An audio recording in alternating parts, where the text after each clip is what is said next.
Assalamualaikum warahmatullahi wabarakatuh. Shalom, salam sejahtera untuk kita semua. Perkenalkan, nama saya Ria Febrian, selaku moderator dalam pembahasan materi mengenai konsep liabilitas dalam mata kuliah Teori Akuntansi Keuangan yang diampu oleh Bapak Muhammad Cahyadi, SE, MSI, AAA, IJ, KIP. Sebelum itu, izinkan saya memperkenalkan anggota atau rekan kelompok saya, sebab ada pepatah mengatakan, tak kenal maka tak sayang. Maka dari itu, izinkan saya untuk memperkenalkan anggota kelompok, yang dimana rekan saya yang pertama dan yang akan membawakan materi pertama mengenai pengertian dari liabilitas dan pengakuan dan pengukuran liabilitas yang akan dibawakan oleh Saudari Umi.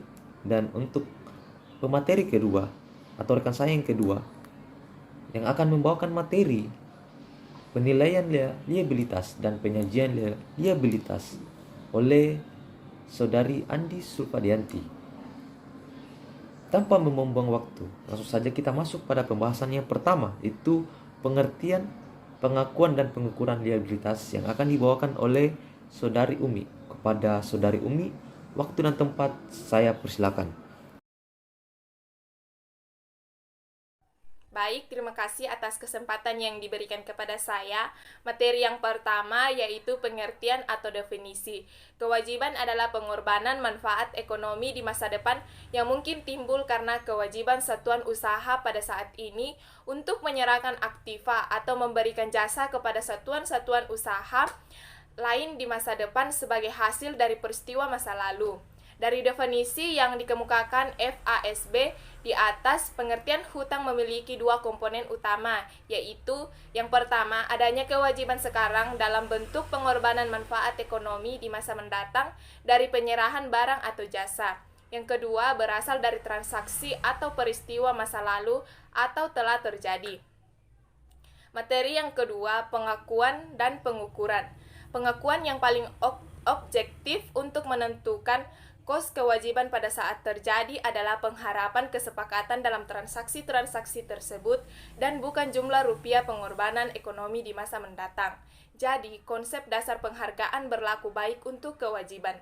Hal ini berlaku khususnya untuk kewajiban jangka panjang. Perlakuan uang muka sebagai kewajiban lancar benar karena dua alasan sebagai berikut. Yang pertama, uang muka adalah transaksi pendanaan masa berjalan dan bukan transaksi penghasilan pendapatan.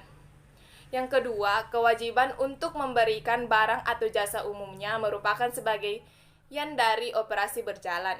Adapun yang dibahas mengenai pengakuan dan pengukuran.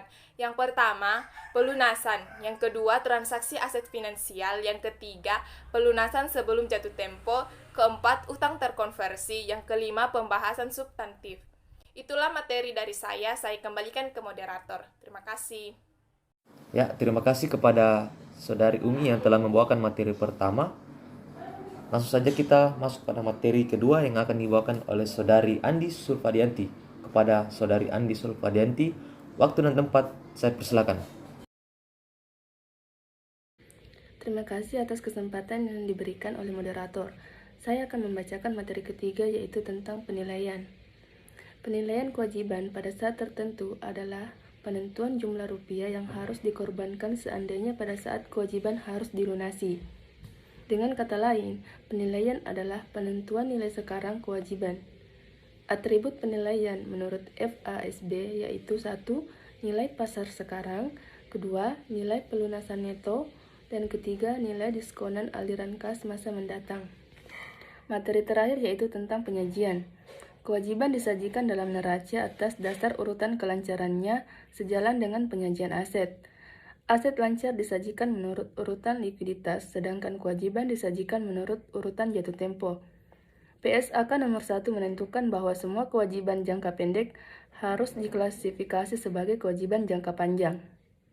Semua kewajiban diklasifikasi sebagai jangka pendek bila diperkirakan akan diselesaikan dalam jangka waktu siklus normal operasi, jatuh tempo dalam jangka waktu 12 bulan dari tanggal neraca. Kewajiban tidak selayaknya disajikan di neraca dengan mengkompensasinya atau mengontraknya dengan aset yang dianggap berkaitan. Kompensasi tidak dapat dilakukan karena tidak ada transaksi yang menghubungkan antara debitur dan kreditor. Ya, terima kasih kepada Saudari Andi Sulfadianti yang telah membawakan materi kedua. Ya, demikianlah presentasi dari kami.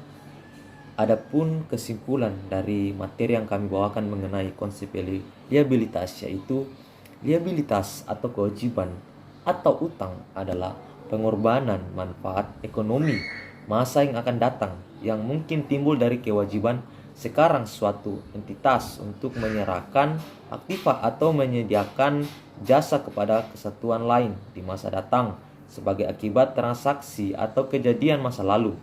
Kewajiban mempunyai 3 karakteristik utama, yaitu pengorbanan manfaat ekonomi masa datang, menjadi keharusan sekarang dan timbul akibat transaksi atau kejadian masa lampau. Pengertian liabilitas atau kewajiban merupakan bayangan cermin pengertian aset, transaksi atau kejadian masa lalu menimbulkan penguasaan sekarang perolehan manfaat ekonomi masa datang untuk aset, sedangkan untuk kewajiban hal tersebut menimbulkan keharusan sekarang pengorbanan manfaat ekonomi masa datang. Demikianlah presentasi kami. Izinkan saya berpantun. Jalan-jalan ke Papua, jangan lupa melihat burung cendrawasih. Demikianlah presentasi dari kami. Semoga bermanfaat untuk kita semua. Sekian dan terima kasih. Wassalamualaikum warahmatullahi wabarakatuh. Semoga kita semua dalam keadaan sehat-sehat.